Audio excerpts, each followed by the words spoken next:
Mabuhay at magandang umaga sa Yanugada at sigilang bayan ng Atimonan. Ganyan din sa lahat ng naaabot ng aming live. Kayo ay nakatutok sa Atimonan ngayon, ang opisyal na programa sa Atimonan. Ako po si DJ Kids. Ayan, samahan niyo po kami sa loob ng isang oras upang magatid sa inyo ng mga maiinit na balita at mga kapakipakinabang na impormasyon. Ako naman po si DJ Myla. Ang Atimonan ngayon ay hatid sa inyo ng LG Atimonan sa pamumuno ni Mayor Attorney Elvis S. Uy kasama ang bumubuo ng Sangguniang Bayan ng Atimonan sa pamumuno ni Vice Mayor Amado June A. Bidal. Okay, so magandang umaga DJ Myla. Alright, magandang umaga po. Yes, kamusta ang buhay-buhay? Ito, okay lang naman.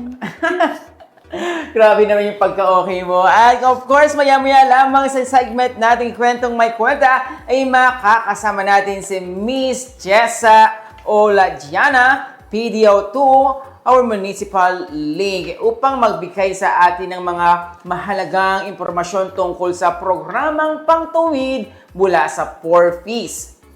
Kaya mga kababayan, ano naman ang inyong ginagawa sa umagang ito, ay inaaniyahan namin kayo na makisali sa aming mga kwentuhan. Maaari niyong i-like and share ang aming live sa Prio Atimonan Public Relations and Information Office.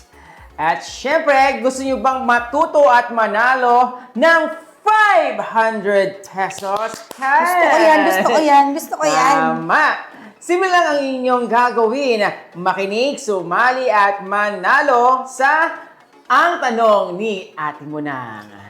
Ang challenge ay bukas para sa mga taga-Atimonan lamang. At syempre, abangan ang Atimonan Ngayon radio show na mapapanood sa Facebook Live ng Prio Atimonan Public Relation and Information Office tuwing linggo simula alas 10 ng umaga hanggang alas 11 ng umaga. Hintayin ang ipapagawa ng radyo DJ na may kaugnayan sa segment na Kwentong May Kwenta.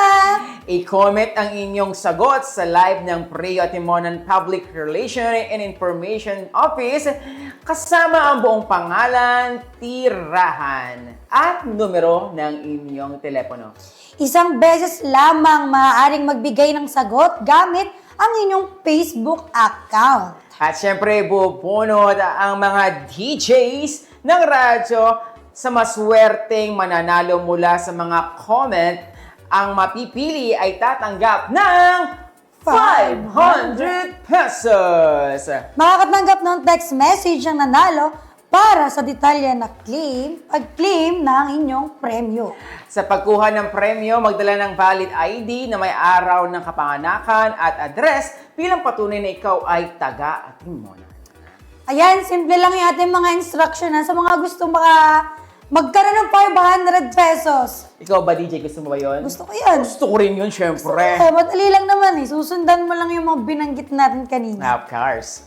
Samantala, narito naman ang ilang anunsyo sa bayan ng Atimonan. Isang mahalagang pabatid mula sa ating tanggapan ng Pambayang Ingat Yaman para sa lahat ng mga property owners sa ating bayan. Formal na tayong pumasok sa buwan ng April, binubuksan na po ang second quarter schedule para sa pagbabayad ng inyong real property tax o amilyar. Simula April 1 hanggang June 30, 2026 ay maaari na kayong magtungo sa ating Treasury Office upang bayaran ang inyong mga obligasyon para sa ikalawang bahagi ng taon. Paalala mula sa LGU, umiwas po tayo sa mga multa at penalties sa pamamagitan ng maagang pagbabayad. Tandaan po natin sa puwis sa iyong binabayad, makabuluhang proyekto ang matutupad. Ang inyong mga kontribusyon ay direktang nagagamit para sa mga programa at serbisyong mapapakinabangan ng bawat Atimonanin. Para sa mga hindi pa nakakapagbayad ng unang quarter, hinihikayat po ang lahat na makipag-ugnayan agad sa Office of Municipal Treasurer upang may saayos ang inyong mga record. Muli, ang ating second quarter payment ay tatakbo hanggang sa huling araw ng Hunyo. Magbayad ng maaga, iwasang abala. Atimonan People's Day nagsimula na. Matagumpay na naisagawa ang People's Day sa mga barangay ng Caridad Ilaya, Angeles at Malusa bilang bahagi ng long-term commitment ni Mayor Attorney Elvis S. Uy at ng Sangguniang Bayan na ilapit ang gobyerno sa bawat mamamayan. Sa ilalim ng programang ito, naghatid ang OMA ng anti-rabies vaccination, seed distribution at crop insurance, habang ang RHU naman ay nagbigay ng libreng dental services, medical consultation at pharmacy services. Nagkaroon Ipapaloob din ang MSWDO ng Senior Citizens IDs at Medical Assistance. Katuwang ang LCR para sa birth registration at ang MTO, Assessor's Office at PRIO para sa Technical Assistant at Municipal ID Registration. Kasama rin sa mga inihandog ang libreng eye check-up mula sa Maya Optical Clinic at SPU Services upang masiguro na ang bawat atimunanin ay mahahatiran ng tapat at dekalidad na serbisyong pampubliko sa kani-kanilang barangay. Atimonan Pasalubong Center, umaarangkada na. Bukas para sa lahat ng mga mamamayan at biyahero ang ating Atimonan Pasalubong Center na matatagpuan sa Maharlika Highway, Barangay Tagbakin sa katabi mismo ng Old Municipal Building. Ang proyektong ito sa ilalim ng pamumuno ni Mayor Atty. Elvis S. Uy ay naglalayong magbigay ng maayos na espasyo upang itampok ang ating mga lokal na produkto gaya ng tanyag na espasol, suman at longganisang Atimonan. Upang mas mapagsilbihan ng publiko, ang center ay bukas araw-araw mula alas 7 ng umaga hanggang alas 7 ng gabi. Kaya naman ito ay napakadaling puntahan para sa lahat ng mga motorista at biyaherong dadaan sa ating bayan na nais kumuha ng dekalidad na pasalubong. Hinihikayat na ating punong bayan ang lahat na tumigil muna at tangkilikin ang ating sariling mga produkto bilang pakikiisa sa pagpapalakas ng ating lokal na ekonomiya at pagsuporta sa ating mga lokal na negosyante. Malagang petsa at gabay para sa Barangay at Sangguniang Kabataan Election 2026. Ang Barangay at Sangguniang Kabataan Election ay tinakda sa darating na November 2, 2026. Kaya naman hinihikayat ang lahat na magparehistro sa pinakamalapit na tanggapan ng COMELEC hanggang sa May 18, 2026. Bukas ang registration mula Lunes hanggang Sabado, kabilang ang mga holiday simula 8 ng umaga hanggang alas 5 ng hapon para sa mga aplikasyon ng bagong botante, transfer, reactivation at correction ng records. Alinsunod sa calendar of activities, ang paghahain ng Certificate of Candidacy ay magaganap mula September 28 hanggang October 5, habang ang opisyal na kampanyahan ay itinakda mula October 22 hanggang October 31, 2026. Ipatutupad din ang Kanban simula October 3 hanggang November 9 at ang record mo naman ay magsisimula sa bisperas ng halalan November 1 hanggang sa mismong araw ng botohan. Sa araw ng eleksyon November 2, ang mga presinto ay magbubukas mula 7 ng umaga hanggang alas 3 ng hapon para sa lahat ng mga rehistradong botante. Bilang huling bahagi ng proseso, ang lahat ng kandidato ay mayroong hanggang December 2, 2026 upang isumite ang kanilang Statement of Contribution and Expenditures sa tanggapan ng COMELEC.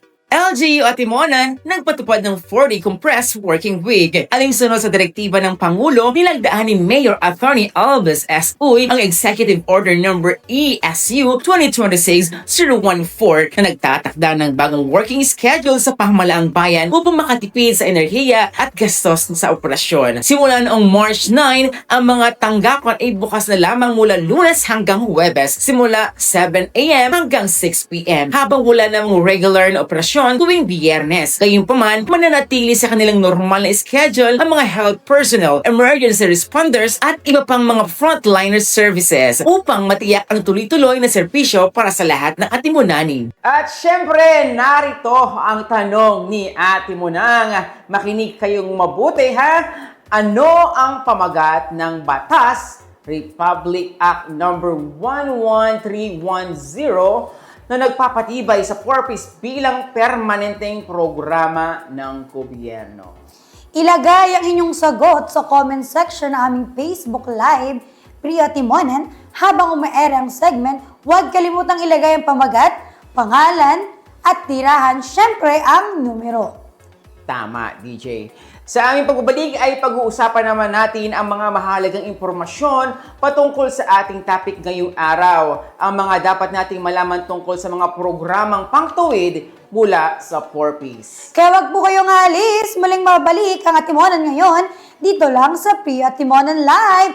Yan ang sigla, yan ang saya.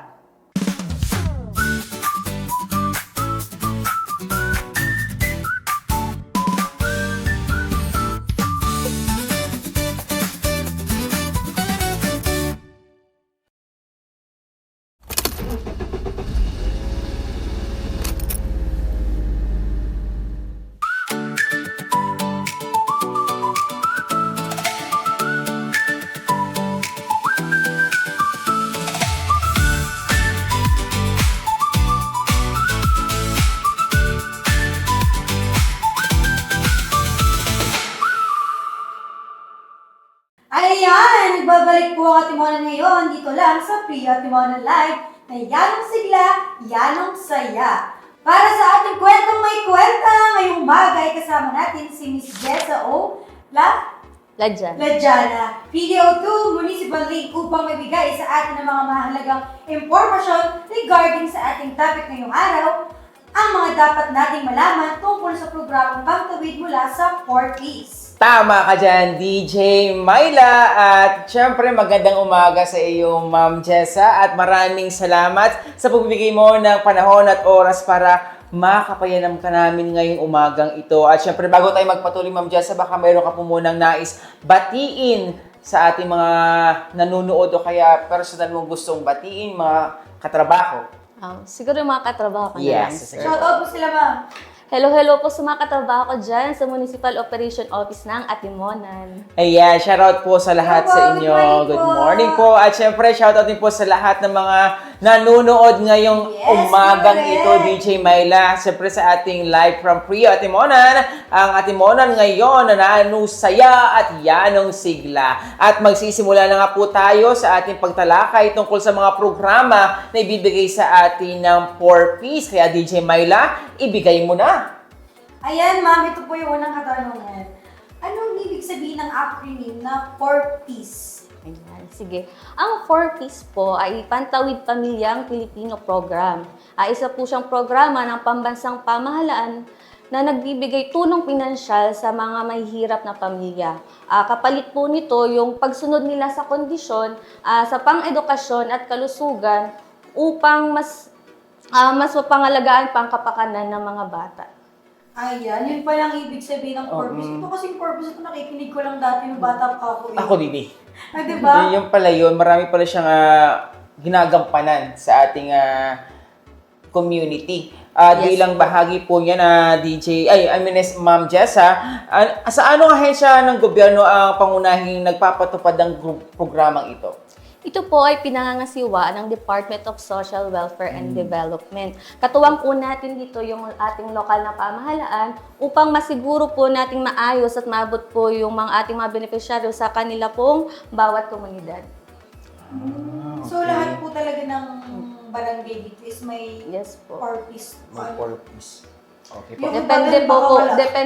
depende po siya kung meron po tayong potential beneficiary na makakapasok. Kaya po, halos lahat naman po ng barangay ay kasali.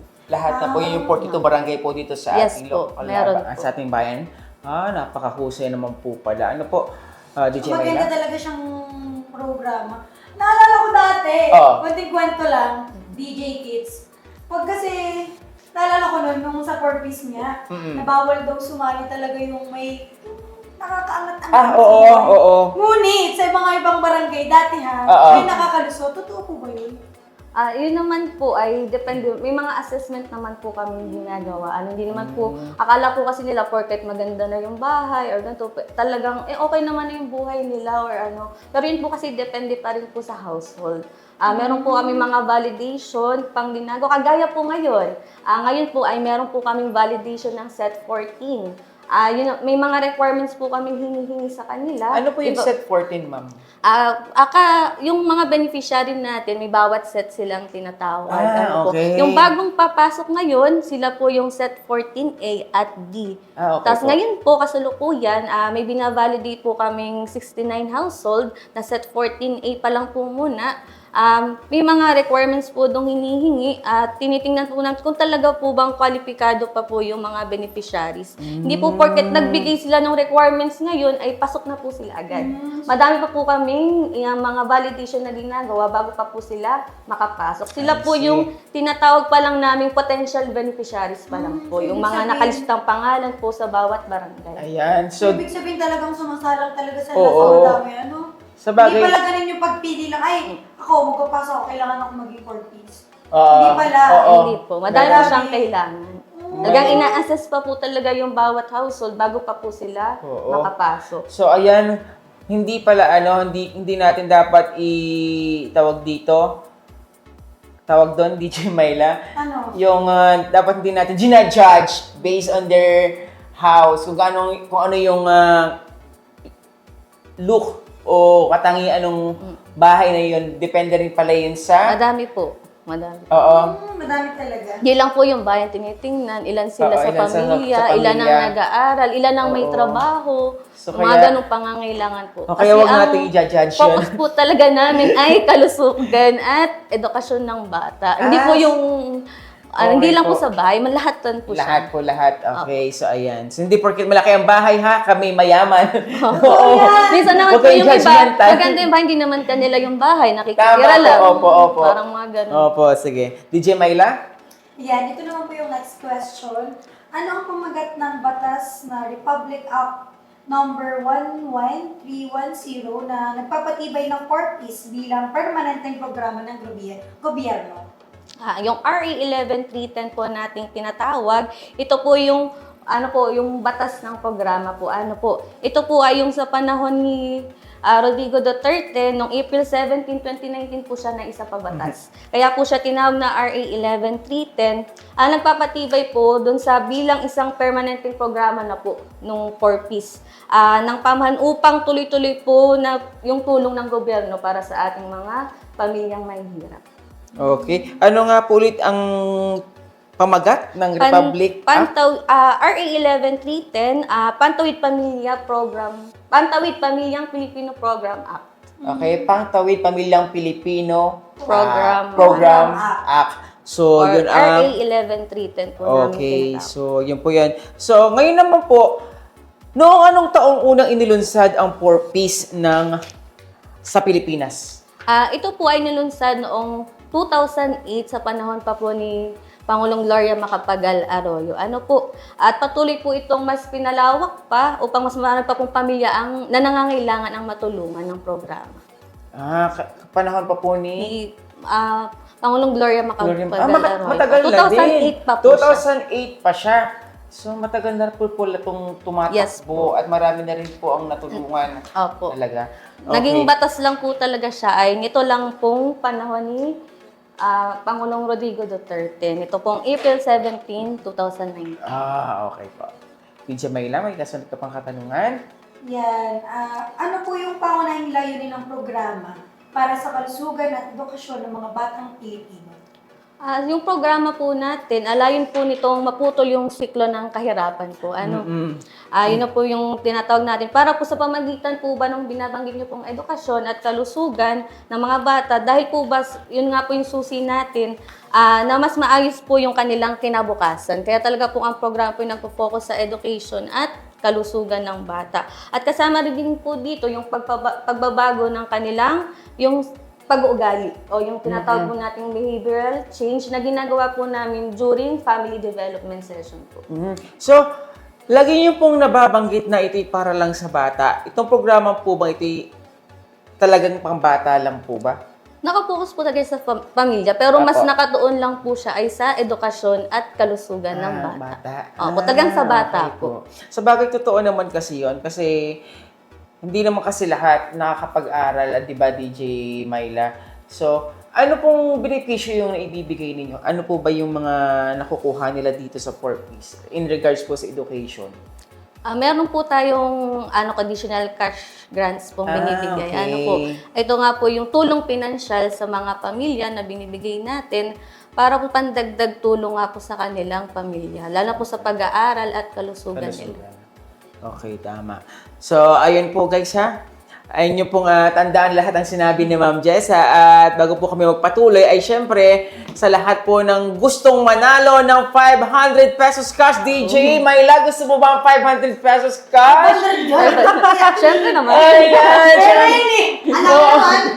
Ayan, syempre, hindi lang kayo matututo ngayong araw at mananalo din kayo dito sa aming tanong ni Ate Monang. At syempre, ang ating katanungan ngayong araw na ito, kagaya nga nung kaninang nabanggit ni Ma'am Jessa, ay ito po ang ating katanungan.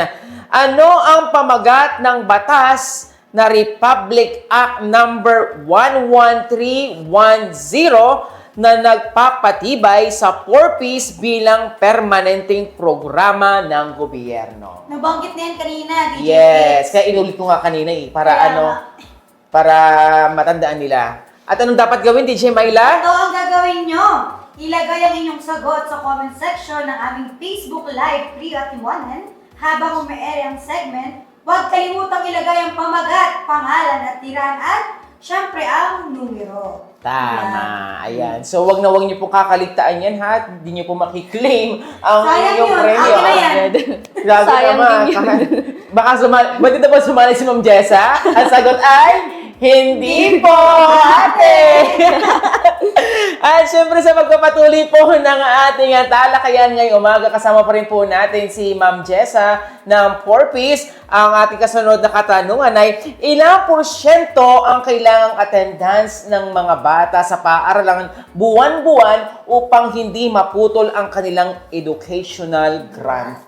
Yan. Meron po tayong 85% attendance po kada buwan ng mga bata. Ano po, na dapat po sila talaga ay pumapasok sa eskwelahan. Kapag po kasi hindi sila naka 85% attendance, mababawasan po yung kanilang educational grant. Wala po silang matatanggap. Okay. Kaya, parang ano rin pala yun sa opisina, no? Kapag hindi ka pumasok, wala kang Sahod. Correct. tama. So, ayan. So, bali, halimbawa po dun sa pagliban ng bata sa isang araw, ilang porsyento po ang nababawas? lahat ng pang-edoc grants. Depende po kasi yan kung anong grade ni bata. Kung siya ba'y elementary, high school, senior high. Kung elementary siya, 300 pesos kasi yung cash grants ng pang-elementary. Apo. Kung hindi po siya naka 85% attendance, wala siyang 300. Kasi po, ang program po kasi ay compliance-based. Hindi po siya basta ayudang binibigay na lang na tulong. Kailangan po may gagawin yung ating mga beneficiaryo bago po sila makatanggap ng cash grants.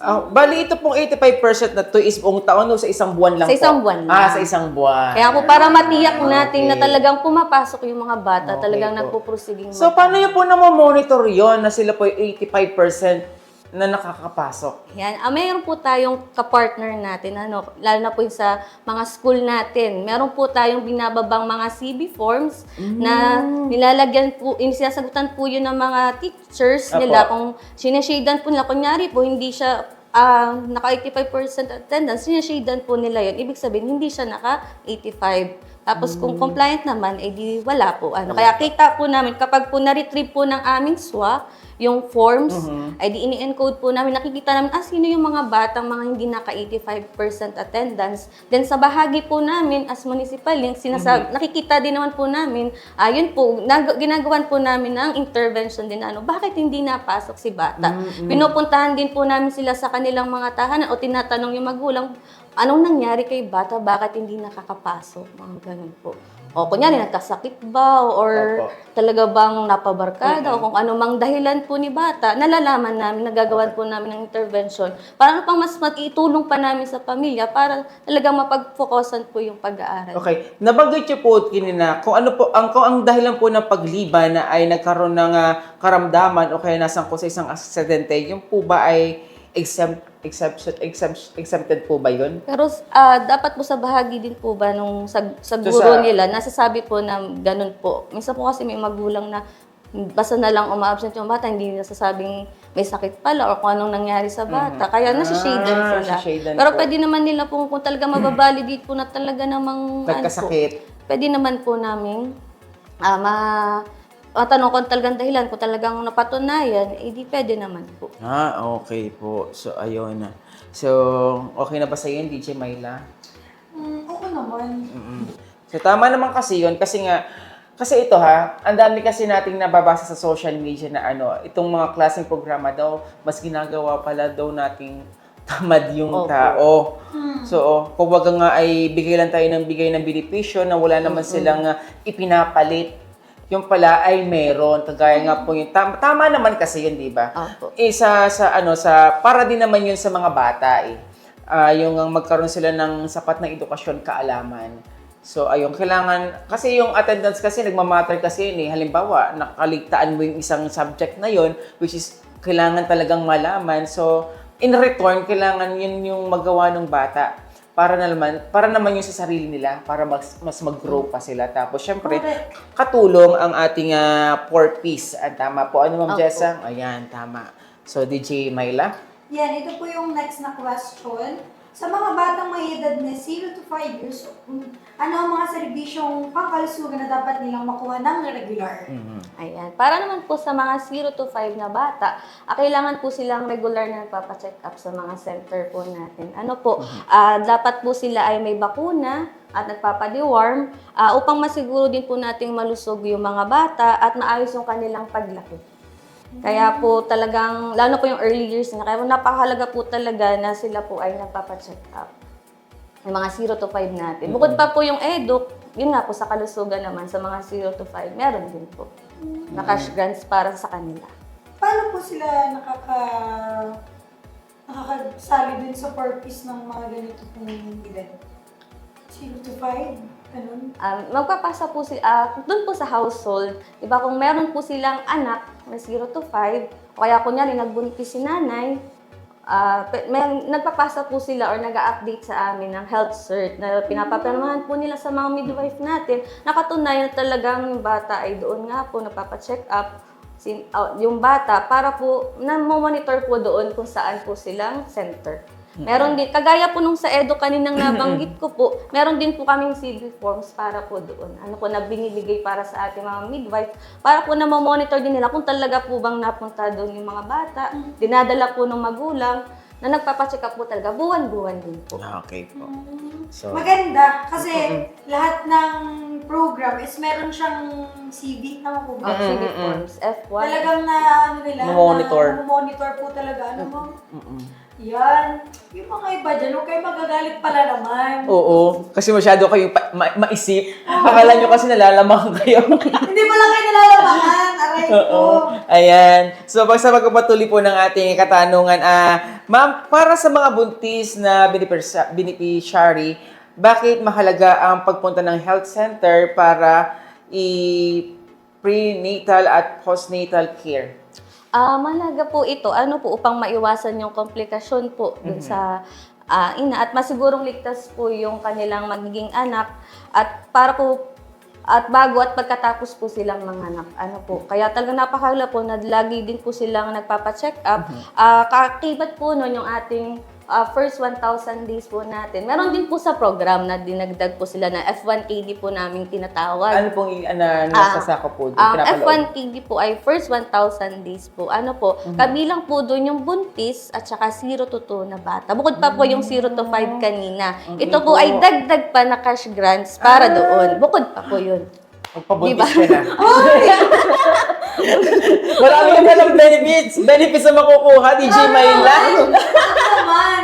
Di ba? Mauna yung happy natin. Ay, oo nga pala. Shout out po sa aming hepe. Ayan. Napakaswerte naman pala, ano? Biruin mo yung maswerte yung bata, tapos yung nanay. Pero mas maswerte yung bata kasi simula nung nasa sinapupunan pa lang siya, inaalagaan na siya ng 4-piece. Tama. Legit pala na may mga batang 4-piece pala. Oo, tayo tinatawag yun na 4-piece Buntis babies. pa lang. Buntis pa lang ang nanay mo. 4-piece ka na ba? Ayan. Kaya, ayan. Talagang monitor po sila. Po yung Napakahusay mga naman. buntis at 0 to 2 para po masigurong mas nabibigyan po ba ng atensyon yung mga pangangailangan pong pangkalusugan ng buntis at 0 to 2 na bata po. Karagdagan po namin cash grants para doon ay 350 kada buwan. 350 every month. Opo. So, bari sa 9 months na yun, magkano? Ano tayo bigla? Grabe yan.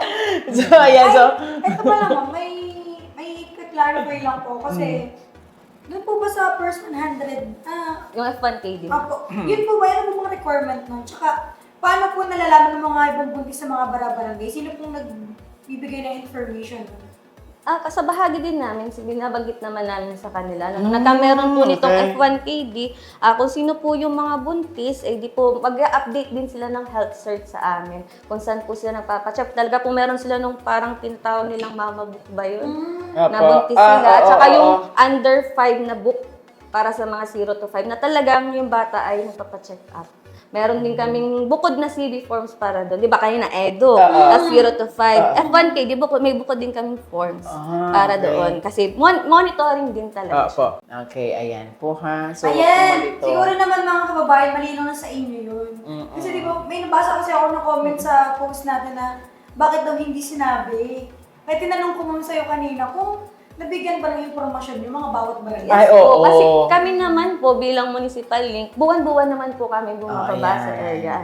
Nagbabarangay-barangay So, po kami sa SDS namin. Nababanggit naman po namin yung mga announcements. So, na ganyan. i-clarify natin yan, ma'am ha, kasi minsan kasi iba sasabihin na hindi nasabihan. So, i-clarify natin, sa tuwing ika-inong linggo po kayo sa isang buwan, Bumababa ng kung barangay. bumababa ng barangay.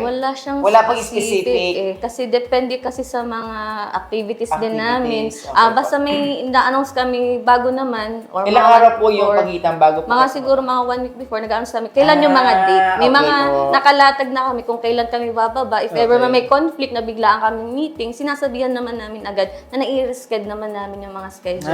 Sige. Okay. Kaya tama po. talaga pong every month talaga, bababa kami sa mga barangay. So, ayan po Talagang ha. namimit namin yung mga beneficiaries. Every month po, nababa po ang ating 4Ps, kaya wag na kayong magtampo.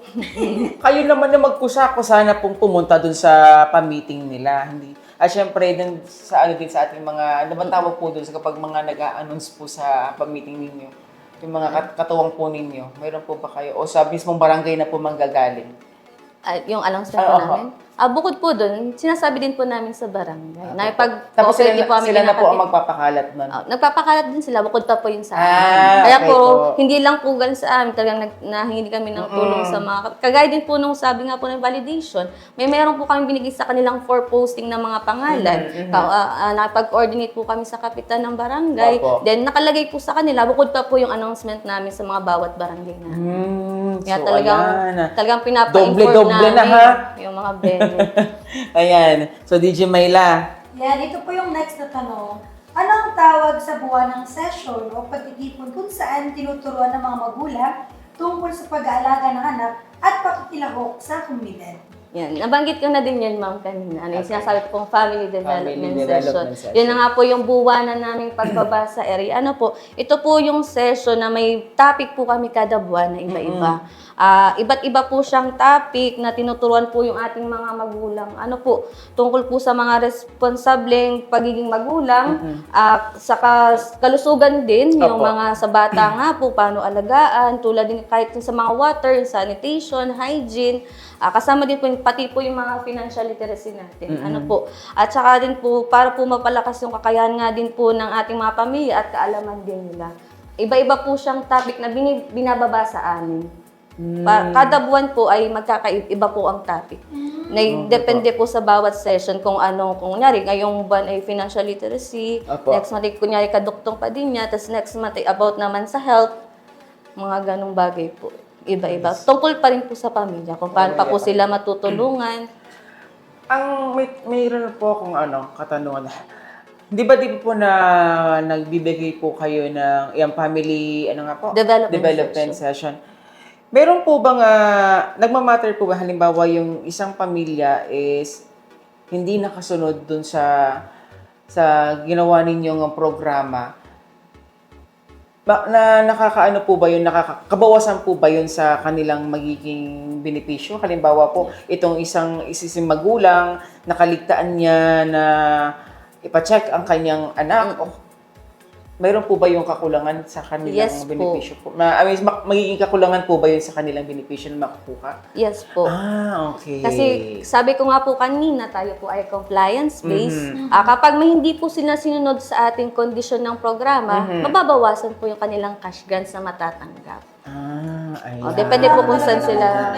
Opo. Hanggat maaari. Yes po. Kung hindi na kinoplay lahat, wala talaga. Sa totoo lang naman kasi, DJ Mayla, madali din as a parents, kumbaga nga. Kung talagang ikaw ay yung responsible na parents, yun na lang yung gagawin mo, ay di, gawin mo na. Kasi in return naman kasi nun is para sa anak mo. Sa Kasi pamilya din ito naman. naman, hindi ko naman nilalahat, DJ Mayla. Ha? May nakikita lang kasi talaga ako na, baka mabash tayo. Okay lang yan. Okay. So, ayan. Kasi ito lang, napansin ko lang naman, sa akin lang din naman, correct me if I'm wrong. Kasi Yes, usually kasi, nakuha na nila yung benepisyo nila sa 4-piece. Ang nangyayari kasi, may mga magulang tayo na hindi na ibibigay yung benepisyo yun na dapat ay sa pamilya o sa mga bata. Usually nakikita natin si nanay bagong ribbon. Si nanay. Di may ganun, di ba? Di ba po, ma'am? So, ano po yung nagiging action natin doon? Ayan na nga po. As a case manager nga po ng Municipal Link, pinupuntahan po namin yung household na yun. Kinakausap din si nanay. Kung talagang napunta na nga, doon lang napunta yung kaka-payout lang. And, na pinapaliwanag naman, hindi naman po namin, pinapaliwanag naman po namin sa kanila na yung, ano yung program, saan dapat talaga mapupunta yung cash grants, mga ganong bagay po. Talagang kinakausap po namin sila kung saan para dapat yung ganong bagay. Opo. Paano po yung kapag naulit po ulit sa kasunod? Mayroon po ba kayong, tawag doon, kinakajak nyo na po ba yung Hindi pamilya? agad. Alis na? Meron tayong tinatawag na GRS din. Ano po? Oo. Yung sa grievance namin. Di ba, pwede po kasi magsumbong sa atin yung mga beneficiary. Kahit hindi beneficiary, kahit ikaw. Kasi nakakita. Oo, kasi nakakita. Kahit sino pong nandito sa atin. Kung nakita mo yung, yung 4-piece dito sa aming barangay, tapos nagsusugal lang. Or Ayan, oo. Yun nga, ginamit Opo. lang sa pagpapayon. Hindi naman, kita mo naman pinapabayaan yung bata. Pwede mo siya sa aming ireklamo. Pupunta ka sa opisina, meron kaming grievance form doon. Ilalagay natin yung kung anong reklamo, kung ano. Tapos meron po kami binibigay action din. Depende po doon sa inyong reklamo. Ayan. Kaya meron po tayong mga grievance talaga din. Takot yun. Depende po sa nagawa nila. May mga karampatang parusa din po talaga. Okay, ayan. Ang worst nga po, kung talagang malala, di matatanggal po talaga sila. So, ayan po sa ating pong mga 4-piece grantees. Ayan po tinalakay po natin kani-kanina lang yung pwede nang mangyari sa inyo kung sakali man po kayo lumabag sa kanilang mga patakaran. Kaya maging po tayo, responsible na 4-piece grantees, lalo na po sa ating mga magulang. Ayan po, kasi ang magiging kawawa diyan po ay siyempre ating mga anak. Tsaka aminin naman talaga natin na malaking tulong ang 4-piece. Oo. Alam mo, ngayon ko lang talaga nalaman kung ano ang mga napapaloob sa 4-piece ay malaking tulong naman po pala talaga. Kaya huwag naman po natin, dito, abusuhin. Tama. Huwag po natin abusuhin. Kumbaga nga is dapat nasa atin ang paggawa at nasa kanilang pagtulong. Okay, so Ma'am Jessa, bakit itinuturing na investment in human capital ang pagpapasunod sa mga pamilya sa mga kondisyong ito? Ayan, nakalay na nga. Yun nga din po, halos paulit-ulit na din po yung nabanggit ko. Hindi lang po kasi siya nag-invest sa financial, kagaya ng cash grants ko pong nabanggit kanina. Ito din po ay nag-invest din nga po dun sa edukasyon, kalusugan ng bata, at kaalaman po at kakayahan din po ng mga tao na magamit po nila ito sa hinaharap. At ito din po, sabi ko nga po kanina, compliance-based po ang programa. Hindi po ito ayuda. Akala po nung iba na mga natanggap lang naman kayo ng ayuda. Wala naman kayong ginagawa or gato ganyan. Pero bago sila makatanggap ng cash grants na yun, may kailangan silang i-comply. Kung hindi man nila magawa, edi wala silang matatanggap. Matanong ko lang din po. Ito pong halimbawa, ito proyekto po nila, nakatutok lang po, di ba tayo sa, sa pamilya at sa mga kalusugan, edukasyon. Ito po bang, di ba nabanggit din po natin na kailangan ang maging, ang sinusunod ng isang pamilya is yung kalusugan ng kanilang mga anak. Meron po ba silang dapat gawin din sa ating community? Kagaya po ng, yes po. Meron, ayan. So yun po. Ano po yung mga dapat nilang ginagawa sa ating komunidad para makatulong din? Minsan, yung mga beneficiaries po natin, buwan-buwan din po ito, meron po silang gulayan sa barangay. O kung hindi man sa barangay, ay sa school. O kaya kung hindi man gulayan, minsan sila nag-clean up drive or nag-tree planting, yung ginawa din namin last year. Opo. May mga ganun po kaming activities. Kapag din po naman may pa-activity sa sina kapitan, sa barangay, willing na po magsabi lang sila na kailangan nila ng mga dadalo or ganito po, nag-a-announce po kami sa mga beneficiaries na kasama din po sila.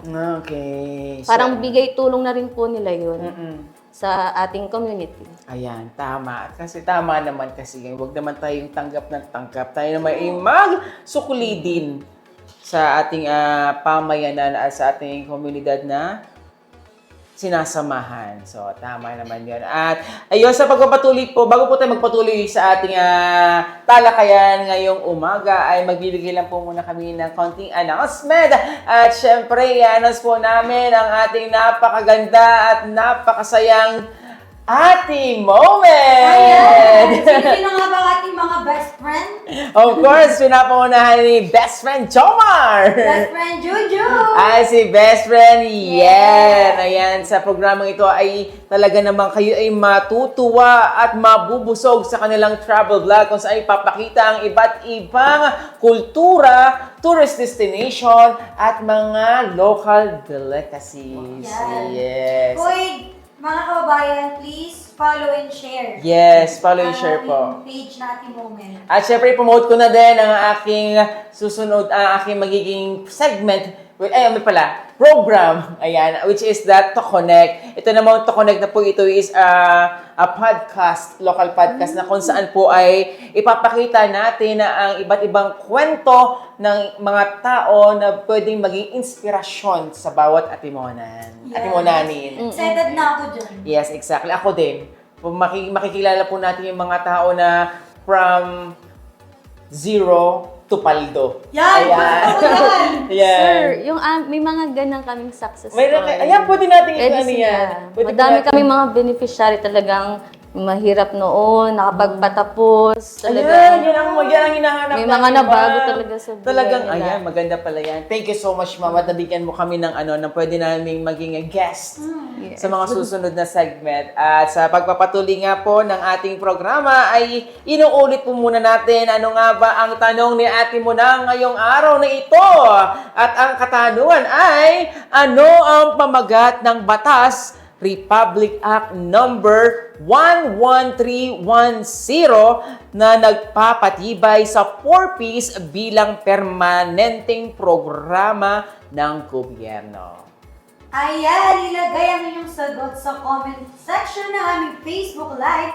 Rio at Iwanan habang umaere ang segment, huwag kalimutang ilagay ang pamagat, pangalan at tirahan at syempre ang numero. Iyan. At syempre sa ating pagbabalik, DJ Myla. Huwag kayong aalis, magbabalik muli ang Atimonan ngayon dito lang sa Rio at Iwanan. Yan ang sigla. Yan ang saya!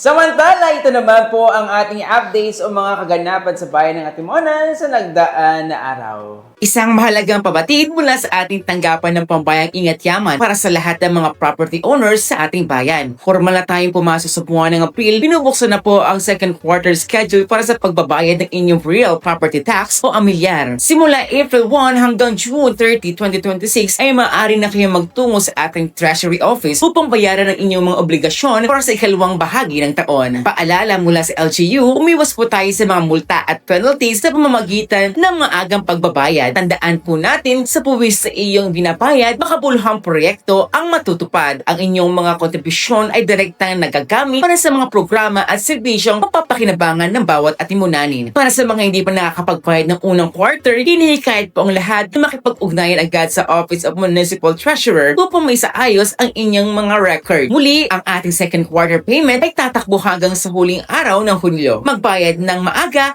iwasang abala. Atimonan People's Day nagsimula na. Matagumpay na naisagawa ang People's Day sa mga barangay ng Caridad Ilaya, Angeles at Malusa bilang bahagi ng long-term commitment ni Mayor Atty. Elvis S. Uy at ng Sangguniang Bayan na ilapit ang gobyerno sa bawat mamamayan. Sa ilalim ng programang ito, naghatid ang OMA na anti-rabies vaccination, seed distribution at crop insurance, habang ang RHU naman ay nagbigay ng libreng dental services, medical consultation at pharmacy services. Nagkaloob din ang MSWDO ng Senior Citizens IDs at Medical Assistance. Katuwang ang LCR para sa birth registration at ang MTO, Assessor's Office at PRIO para sa Technical Assistant at Municipal ID Registration. Kasama rin sa mga inihandog ang libreng eye check-up mula sa Maya Optical Clinic at SPU Services upang masiguro na ang bawat atimunanin ay mahahatiran ng tapat at dekalidad na serbisyong pampubliko sa kani-kanilang barangay. Atimonan Pasalubong Center, umaarangkada na. Bukas para sa lahat ng mga mamamayan at biyahero ang ating Atimonan Pasalubong Center na matatagpuan sa Maharlika Highway, Barangay Tagbakin sa katabi mismo ng Old Municipal Building. Ang proyektong ito sa ilalim ng pamumuno ni Mayor Atty. Elvis S. Uy ay naglalayong magbigay ng maayos na espasyo upang itampok ang ating mga lokal na produkto gaya ng tanyag na espasol, suman at longganisang Atimonan. Upang mas mapagsilbihan ng publiko, ang center ay bukas araw-araw mula alas 7 ng umaga hanggang alas 7 ng gabi. Kaya naman ito ay napakadaling puntahan para sa lahat ng mga motorista at biyaherong dadaan sa ating bayan na nais kumuha ng dekalidad na pasalubong. Hinihikayat ng ating punong bayan ang lahat na tumigil muna at tangkilikin ang ating sariling mga produkto bilang pakikiisa sa pagpapalakas ng ating lokal na ekonomiya at pagsuporta sa ating mga lokal na negosyante. Malagang petsa at gabay para sa Barangay at Sangguniang Kabataan Election 2026. Ang Barangay at Sangguniang Kabataan Election ay tinakda sa darating na November 2, 2026. Kaya naman hinihikayat ang lahat na magparehistro sa pinakamalapit na tanggapan ng COMELEC hanggang sa May 18, 2026. Bukas ang registration mula Lunes hanggang Sabado, kabilang ang mga holiday simula 8 ng umaga hanggang alas 5 ng hapon para sa mga aplikasyon ng bagong botante, transfer, reactivation at correction ng records. Alinsunod sa calendar of activities, ang paghahain ng Certificate of Candidacy ay magaganap mula September 28 hanggang October 5, habang ang opisyal na kampanyahan ay itinakda mula October 22 hanggang October 31, 2026. Ipatutupad din ang Kanban simula October 3 hanggang November 9 at ang Liquor Ban naman ay magsisimula sa bisperas ng halalan November 1 hanggang sa mismong araw ng botohan. Sa araw ng eleksyon November 2, ang mga presinto ay magbubukas mula 7 ng umaga hanggang alas 3 ng hapon para sa lahat ng mga rehistradong botante. Bilang huling bahagi ng proseso, ang lahat ng kandidato ay mayroong hanggang December 2, 2026 upang isumite ang kanilang Statement of Contribution and Expenditures sa tanggapan ng COMELEC. LGU Atimonan nagpatupad ng 4-day compressed working week. Alinsunod sa direktiba ng Pangulo, nilagdaan ni Mayor Atty. Elvis S. Uy ang Executive Order No. ESU 2026-014 na nagtatakda ng bagong working schedule sa pamahalaang bayan upang makatipid sa enerhiya at gastos sa operasyon. Simula noong March 9, ang mga tanggapan ay bukas na lamang mula Lunes hanggang Huwebes, simula 7 a.m. hanggang 6 p.m. habang wala namang regular na operasyon tuwing Biyernes. Gayunpaman, mananatili sa kanilang normal na schedule ang mga health personnel, emergency responders at iba pang mga frontliner services upang matiyak ang tuloy-tuloy na serbisyo para sa lahat ng atimunanin. Mga kababayan, kayo po ay nakatutukbarin sa Atimonan ngayon, ang opisyal na programa ng Bayan ng Atimonan dito lang sa Pio Atimonan Live. Yanong sila, yanong saya. At kasama po rin po natin si Miss Jessa para talakayin ang mga dapat natin malaman tungkol sa pangtawid programang mula sa 4Ps. At muli, maaari pa rin kayong mag-like and share sa aming Facebook account na Prio Atimonan Public Relations and Information Office at maaari nyo rin po kaming mapanood sa Facebook Live. At sa pagpapatuloy po ng ating talakayan ngayong umaga, kasama pa rin po natin si ang 4Ps. At ito po ang kasunod na katanungan. Siyempre, ibibigay ng aking napakagandang kasama na si DJ Myla. Masahod ha? Okay, ito po ulit ang tanong. Puro tanong naman tayo, ano? Ayan, magkano ang buwan ng health grant na binibigay sa bawat sambahayan? Ayan. Kada buwan, ang binibigay namin sa sambahayan ay 750 na cash grants. Ano po, sabi ko nga po kanina, kailangan nga po ay nagpapacheck up yung mga bata, nagpapadeworm, talaga pong minomonitor po sila. Ano. Kaya po sa health grant natin ay may 750 po silang natatanggap. Kaya lang po, di ba nabanggit ko din po kayo na yung family development session. Meron po kasi tayong tinatawag na all or nothing. sa program. Yun po yung family development session, yung sa health grant at deworming. Kapag may isa lang po dun sa tatlo na nawala, wala ka pong matatanggap na 750. Kaya talagang yung tatlo, dapat meron po sa isang buwan. Makomply po nila. Okay po. Kasi kunyari, umattend man si Benny ng family development session, ay hindi naman niya pina-check up yung anak niyang 0 to 5. Wala pa rin siyang 750. Bawas siya. Ganon din. Kung nagpa-check up na, di lang nagpa-deworm, bawas pa din siya.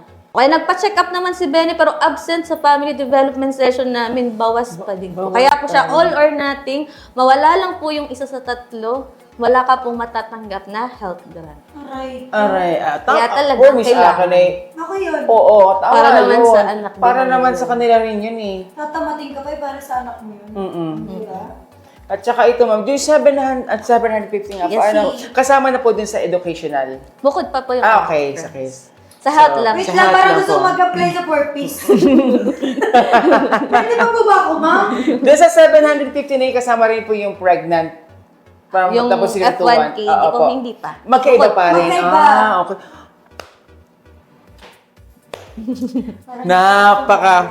Napakahusay naman. So ayun po ha. Kompletuhin po natin yung tatlong yon. Ano po, ayun po ay sa family program development. Family development session. Tapos, yung check-up nga po sa health. sa health. At saka tapos, deworm. Deworm, yan. Napakasimple na po nun. Tatlo lang. Tatlo lang po Tatlo. yun. Okay, paglaanan po natin ng oras at ng panahon niyan para po yan sa inyong pamilya. Magkano ang natatanggap na rice subsidy ng isang 4-piece household kada buwan po? Para naman sa rice subsidy natin, meron silang 600 pesos po. Dagdag tulong nila sa pang-araw-araw din po. Kagaya din po ng paulit-ulit pong nababanggit, depende pa rin po ito sa pag-comply din nila sa Meron din. condition.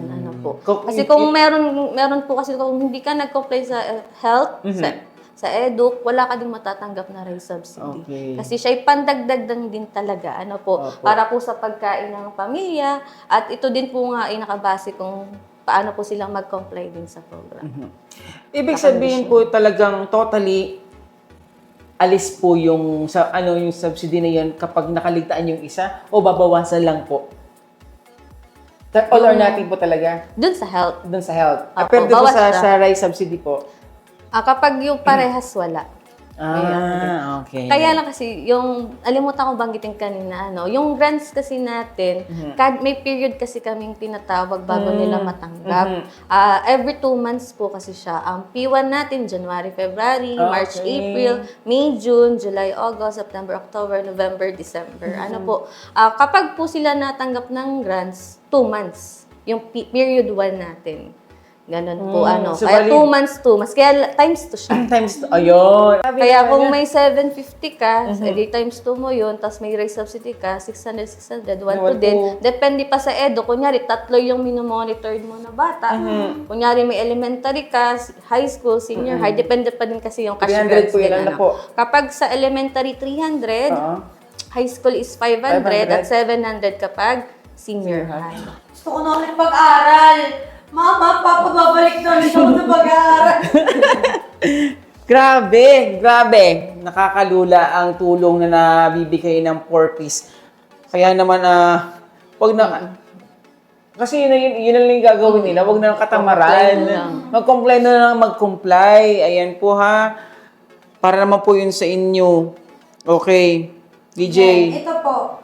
Sa ilalim ng education grant, magkano ang natatanggap sa Ayun na nga. ng isang mag-aaral Sabi senior ko na high po. school yun? Oo, 700. sa 700. Yan, para sa mga senior high school nating 4-piece, 700 pala yan ha, baka kung saan nyo lang yung dinadala. Okay. Tapos ito, nabanggit na rin kanina ni Ma'am yung sa elementary at sa junior high. 300 sa elementary, tapos 500 naman sa junior high. So ito naman po, Doc ako na, Doc. Ito naman po, Ma'am. Doctor Mama, hanggang ilang anak lamang ang maaaring makatanggap ng educational grant sa bawat pamilya? Sa programa po, hanggang 3 lang po na anak ang pwedeng monitor. Kahit pa po 10 yung anak mo or 5 man, 3 lang po talaga ang monitor.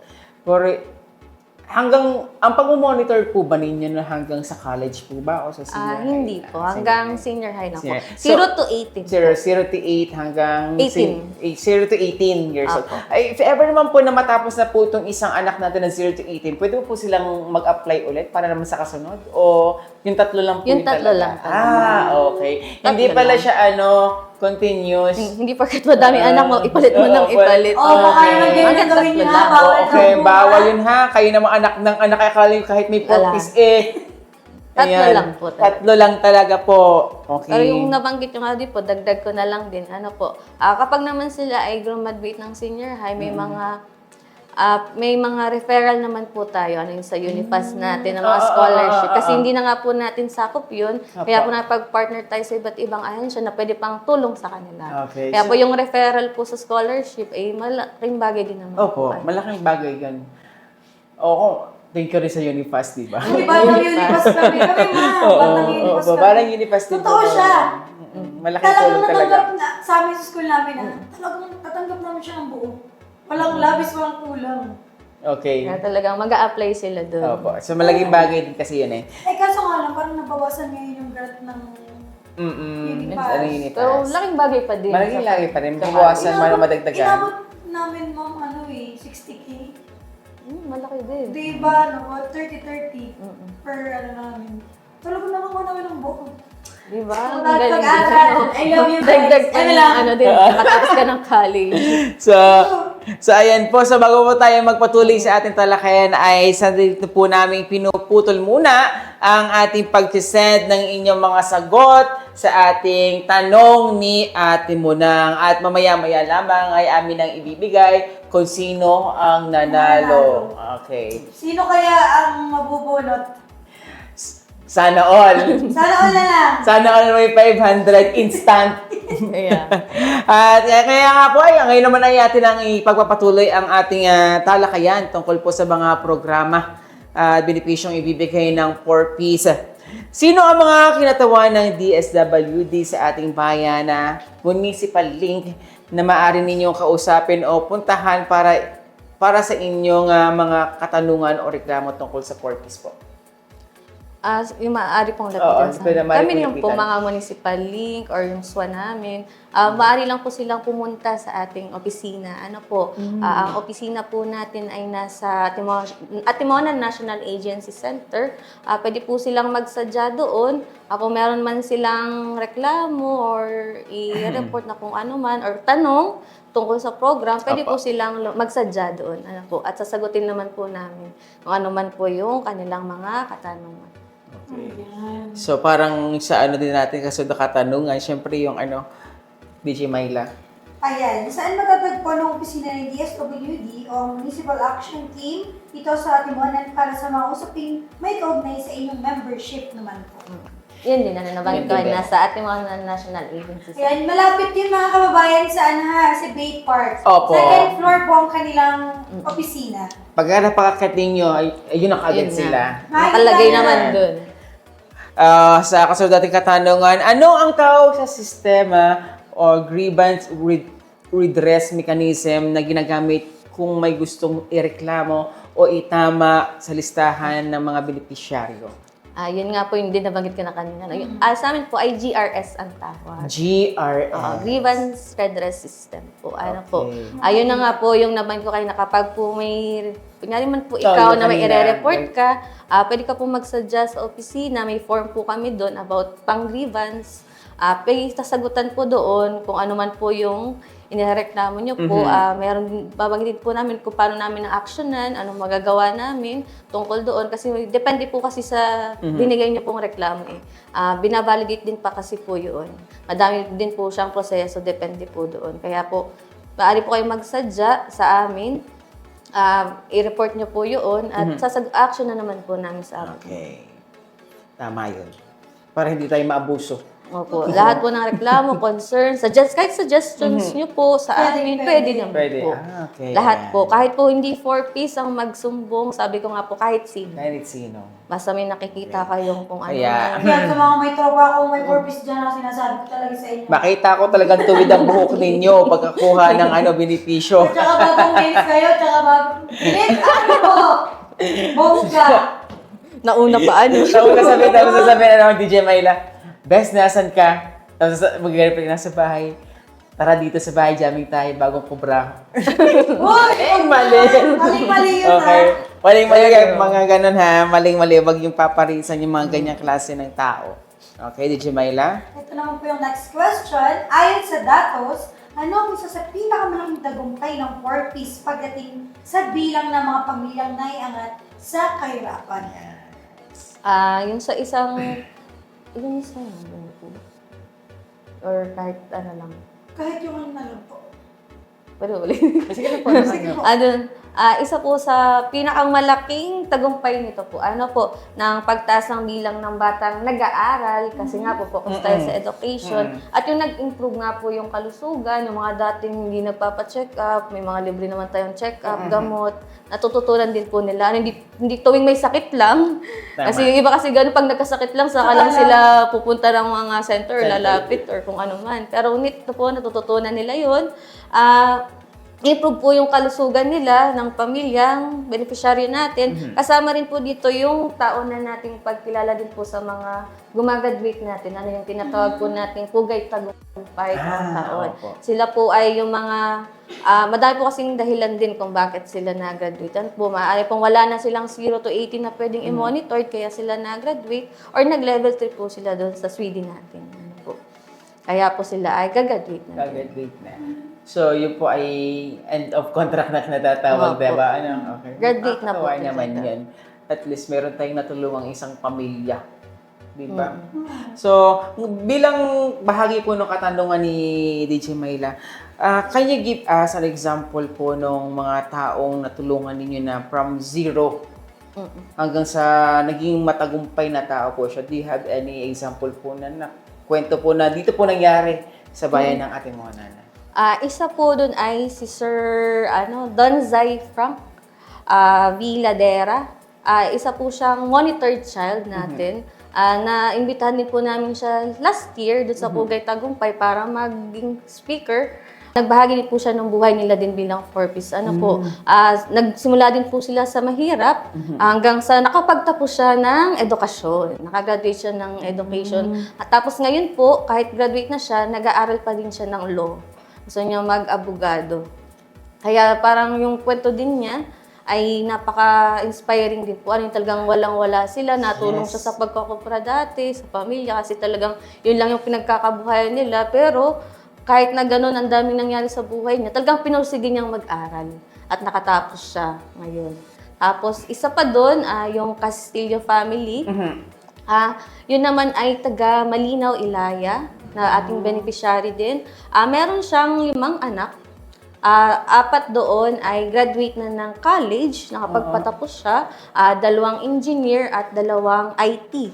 Tapos yung isa nating engineer na anak niya, isa na siyang second lieutenant sa army, officer siya. Siya po ay si Officer Tom James Castillo. Talagang nakakahanga po yung pamilya. Lahat nakapagpatapos. Pero yung last nilang nag-aaral, senior high na. Pero 5 yung anak nila. Pero nakapagpa-college sila, nakatapos. Yung isa na lang ang nag-aaral at malapit na din. Konti na lang. Talagang makikita mo sila na talagang merong pagbabago sa kanilang pamilya. Kaya halos taon-taon naman po ay may mga nakakatapos sa atin. Sa kanilang pamilya, ating mga beneficiaries, at may pumapasa din po ng mga board.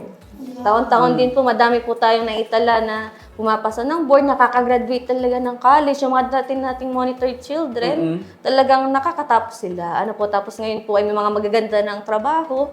At ipinapakita nga po nila dun sa mga kwento din nila yung naging bahagi din ng tulong ng programa. Hindi lang naman sa programa, pati sa pamilya nila kung paano din sila nagpursige na maabot nila yung pangarap nila. Kasi tayo pantawid lang. Dagdag tulong yung atin para sa kanila. Pero malaking tulong yun. Sobrang laking tulong nun. Biruin mo, yung naging achievement nila ngayon, katuwang kayo dun eh. Kasama na kayo habang buhay. Oo, kasama na kayo habang buhay doon. Hindi lang tulong ng magulang, kasi tulong nyo din, tulong ng gobyerno. Yes. Siyempre. At talagang nakaka-inspire yung ganong klase ng kwento. Parang gusto ko na silang ma-meet agad para makakasama natin sa ating magiging local podcast. Talagang nakaka-inspire naman po yung ganong klase ng kwento. At sana po, sa mga nakikinig natin siya na mga monitored, natawag nga po sa kanila. Monitored child. Ayan, gawin po natin lang inspirasyon. At syempre sa ating mga magulang, syempre kayo pa rin po magiging katuwang ng kanilang pagiging matagumpay na tao. At isang individual na makakatulong sa ating lipunan. Diba? DJ Myla, do you have any pahabol? Ayan. Siyempre, sobrang salute sa mga salute? Oo. Salute! Ayan. Katuhay! Lutang yan. Ayan, pasalamatan natin yung mga 4Ps. Yan, sila Oo, sila sila Sir Ma'am Jerry. Jessa. Kasi Oo. hindi rin naman kasi biro yung trabaho nila eh. Yung mag-monitor ka, bababa ka. Syempre sa mga naman. bagay. Diba? Yan, kaya maraming salamat po sa mga Yes. sa mga ginagawa niyo para po sa ating bayan ng Atimonan, sa pagtsatsaga. Yan. Tsaka sa habang pasensya. Totoo. Di ba, ma'am? Talaga namang saludo po sa lahat ng mga kawani na napapaloob sa 4Ps. Kasama rin po ba din sa WD? Yes, sabi Yeah, Yun, okay, actually. okay. Ayun din po yan. So, maraming salamat po syempre sa programang ito. Talaga namang malaking tulong sa ating mga nasa laylayan. Tapos biglang Kaka-inspire yung mga ganong klase. So, doon na po natatapos po ang ating talakayan ngayong umaga. At syempre, bago po tayo magtapos, baka mayroon po muna kayong nais pang batiin ngayong umaga. Ma'am Jessa. Wala na? Single po ba si Ma'am Jessa? Ay, hindi po. Ay, hindi. Yan, pasensya na kayo ha sa mga nanonood. Wala kayong chance. Ayan. Tisin nyo yan. Okay. So, ayan po. So, wala nang tayong babatiin. But ngunit, binabati po muna naman lahat ng mga nanonood ngayong umagang ito. At maraming salamat po sa pagtutok sa aming programa na Atimonan ngayon na live sa Prio Atimonan na Yanong Saya, Yanong Sigla. Ayan. Ayan mga kababayan, si Miss Jessa, maraming salamat po ma'am sa nilaan yung panahon ko para magbigay po ng impormasyon sa amin. Yes. Maraming salamat. Thank you po. At kanina nga po ay nagkaroon tayo ng palaro which is ang tanong ni Ate Monang. At syempre, ang maswerteng nanalo ngayong araw ay sila...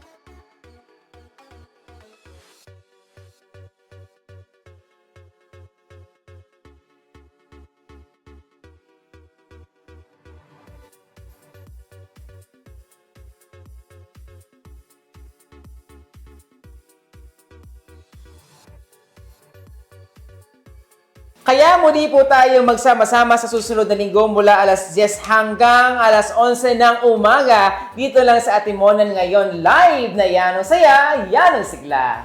Sa ngalan po ng bumubuo ng Public Relations and Information Office at ng LG Atimonan, sa pamumuno ni Mayor Attorney Elvis S. Uy, kasama ang bumubuo ng Sangguniang Bayan, sa pamumuno ni Vice Mayor Amado Junay Vidal, ako po si DJ Myla. At ako naman po si DJ Kitch at ito ang Atimonan Ngayon!